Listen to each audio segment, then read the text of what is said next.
yatajwa kama kikwazo kwa wauzaji na mafundi ujenzi mkoani Iringa. Irani yafanya mazungumzo nchini Oman huku mvutano wa nyuklia ukiendelea. Na katika michezo na burudani, mchezo wa karate, fursa kwa vijana mkoani Iringa. Habari mtazamaji wa UoI Digital popote pale unapotufuatilia. Natumai hujambo na karibu katika taarifa ya habari. Jina langu ni Glory Pasco. Kutokana na mvua zinazoendelea kunyesha mkoani Iringa, mafundi na wauzaji wa vifaa vya ujenzi mkoani humo wameeleza namna ambavyo mvua inakwamisha biashara yao kutokana na watu wengi kujikita zaidi na shughuli mbalimbali za kilimo. Mwanahabari wetu Emmanuel Yona ana undani wa taarifa hii. Wauzaji hao wamesema msimu huu wa mvua watu wengi wamejikita mashambani kujishughulisha na kilimo, hivyo shughuli za ujenzi zimepungua kwa kiasi kikubwa, hali inayopelekea kupungua kwa wanunuzi wa vifaa vya ujenzi. Biashara ya vifaa vya ujenzi imekuwa ni ngumu sana kwa sababu ya kipindi hiki ambacho tunajua ni kipindi cha mvua, watu wengi wapo bize na mashamba. Kwa hiyo shughuli nyingi za ujenzi zimesimama. Kwa upande wao mafundi na watengenezaji wa vifaa vya ujenzi wamesema kipindi cha mvua wanapitia changamoto nyingi, ikiwemo kuchelewa kwa baadhi ya vifaa na kusimama kwa ujenzi mara kwa mara kutokana na mvua zinazoendelea kunyesha. Mvua kuna changamoto kadha wa kadha, ikiwemo utendaji wa kazi unakuwa mgumu kutokana na mvua inapokuja wakati tukiwa tunafanya kazi.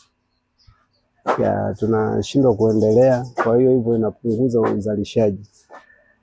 Pia urahisi wa kupatikana material unakuwa ni mgumu kutokana na sehemu za material kuna changamoto ya kuingilika, kwa hiyo magari yetu hayawezi kuingia. Changamoto nyingine kubwa, mbao pia ambazo labda tunaagiza pia nazo asilimia kubwa ni mbichi, kwamba zinatoka kule ambao wameshazichana. So unajua hapa Iringa ni sehemu ambao mbao ndilo material ambayo inapatikana, ambao wanasambaza karibia mikoa yote. Kwa hiyo issue ya mbao ambao material ambayo tunazipata sisi, yani zinatoka zile mbichi kabisa, zile ambazo zinatoka viwandani. Biashara ya vifaa vya ujenzi hupungua msimu wa mvua, kwani wateja wengi huhamia mashambani kujikita katika kilimo. Nikiripoti kutoka Semtema A, mimi ni Emmanuel Yona wa UoI Digital. Chifu wa kabila la Wahehe mkoani Iringa, Adam Sapi Mkwawa, amewataka vijana kujifunza historia za tamaduni mbalimbali nchini ili kujijengea uzalendo. Kwa undani wa taarifa hii tuungane na Zakayo Yuda.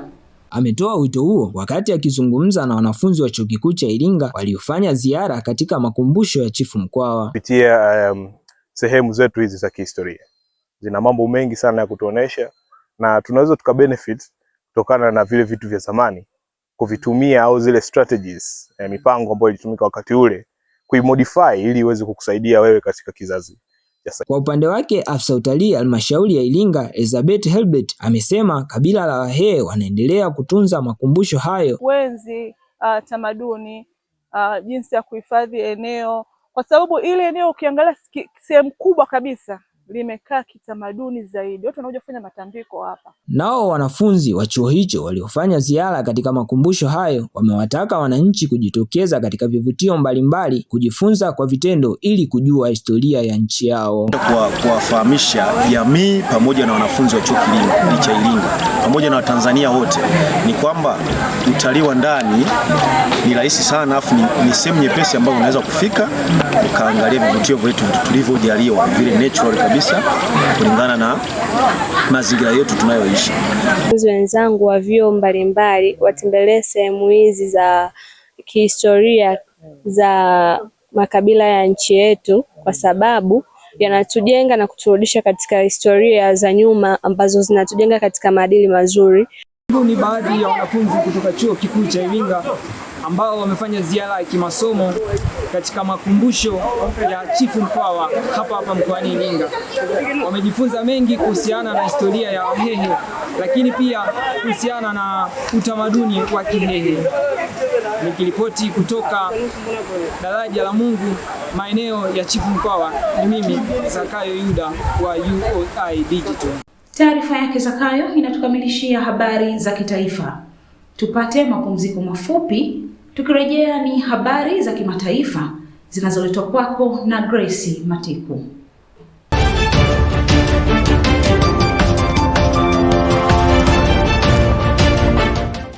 Wawakilishi wa Marekani leo wanatarajiwa kufanya mazungumzo na wenzao wa Iran huko Muscat, Oman kuhusu mpango wa nyuklia wa Iran. Upande wa Marekani, mjumbe maalum ni Steve Witkoff. Ajenda ya mkutano huo bado haijulikani, lakini Wizara ya Mambo ya Nje ya Iran imesema kuwa inapania kuyaweka mipaka ya mazungumzo hayo yajitike katika mpango wa nyuklia wa Iran na kulegezwa kwa vikwazo. Marekani ingependa kuongeza mada zaidi kwenye ajenda, ikiwa pamoja na mpango wa makombora wa Iran na msaada wa mashirika mengine, ikiwa ni pamoja na kundi la Hamas katika ukanda wa Gaza, wanamgambo katika nchi ya Lebanon na waasi wa Houthi huko nchini Yemen. Jambo hilo ambalo Tehran linakataa kuzingatia. Washington pia inataka kupitia mpango wa makombora na ballistic wa Iran, kwa maneno mengine, kupunguza uzalishaji wa masafa ya makombora yake. Vyanzo vya juu vya Iran vimeliambia shirika la habari la Reuters kwamba bila shaka hili ndio suala nyeti zaidi kwa maafisa wa serikali hadi sasa. Lakini utawala wa Marekani pia unataka kujadili makundi yanayoungwa mkono na Iran na wanamgambo wa Iraq na usaidizi ambao Tehran inaendelea kuwapa. Hatimaye kuna suala la haki za binadamu, au kama waziri wa mambo ya nje wa Marekani Marco Rubio anasema kwamba jinsi watu wa Iran wanavyotendea haki watu wao, hili pia linatarajiwa kuwa kwenye ajenda za mazungumzo, kwa sababu kama wanavyosisitiza mazungumzo haya, matokeo yaonekane kwa wao kwanza. Asante sana Grace kwa habari hiyo. Mtazamaji, hii ni taarifa ya habari kutoka hapa UoI Digital. Tuungane na Staliko Mwakipokile kwa habari za michezo na burudani.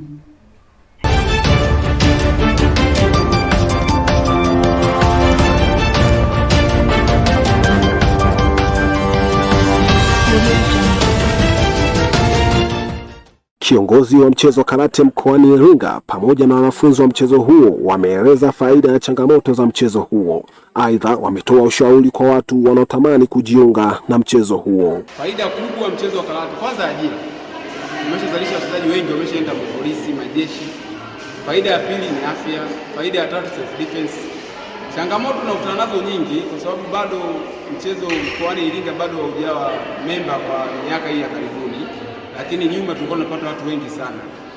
Mimi neno langu sasa hivi tupo shule ya sekondari Lugalo, waje mashabiki na wanaopenda mchezo wa karate waweze kuja kutuona, na imani watashawishika. Na sasa hivi tumesharudi tunapambania karate ya mkoa wa Iringa, na shawishi wadau na makarateka au wana michezo kwa ujumla waweze kuja kujiunga na sisi ili tuweze kupushi mchezo wa karate na kunyanyua mkoa wetu kwa ujumla.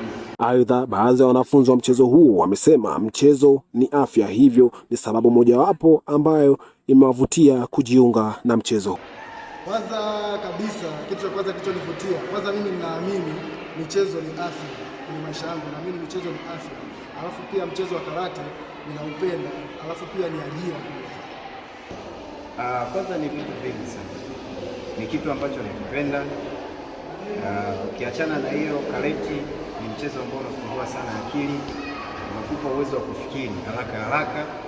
Pia karate inakujengea confidence. Karate ni mchezo ambao ni ajira kama alivyosema mwalimu. Na hayo ni baadhi ya maoni ya wachezaji wa mchezo wa karate mkoani Iringa. Nikiripoti kutoka ukumbi wa shule ya sekondari Lugalo, mimi Staliko Mwakipokile wa UoI Digital. Shukrani sana Mwakipokile kwa kutupitisha viwanjani.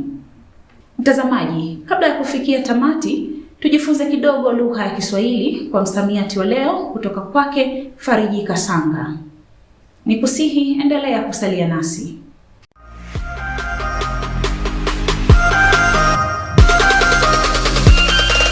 Mtazamaji wa UoI Digital, karibu katika kipengele chetu pendwa cha msamiati wa leo, kinachokujia kila siku za wiki kuanzia Jumatatu mpaka Ijumaa.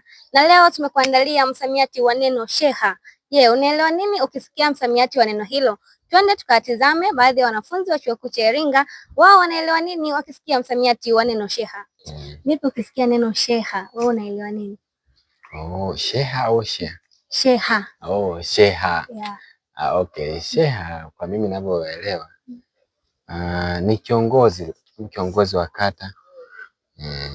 Nahisi kama kiongozi wa kata hivi au kiongozi. Vipi unaweza kutungia sentensi kupitia neno hilo? Oh, okay. Leo asubuhi sheha wetu wa kata ametaarifu kwamba kesho tutakuwa na mkutano. Ni kiongozi katika ngazi ya kata. Ndio. Tunaita sheha. Unaweza kutungia sentensi kupitia neno sheha?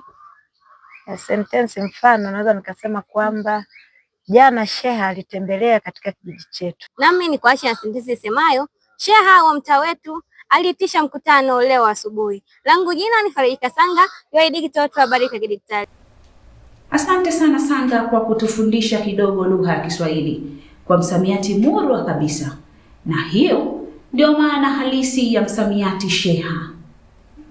Nami na kuacha na sentensi isemayo Karim kapata sheha katika kata ya Iringa mjini. Mtazamaji, na huu ndio mwisho wa taarifa ya habari kwa leo. Kwa niaba ya wote waliofanikisha matangazo haya, nikushukuru kwa kuwa nasi mwanzo hadi mwisho. Tukutane kesho panapo majaliwa. Jina langu ni Glory Pasco. Asante na kwaheri.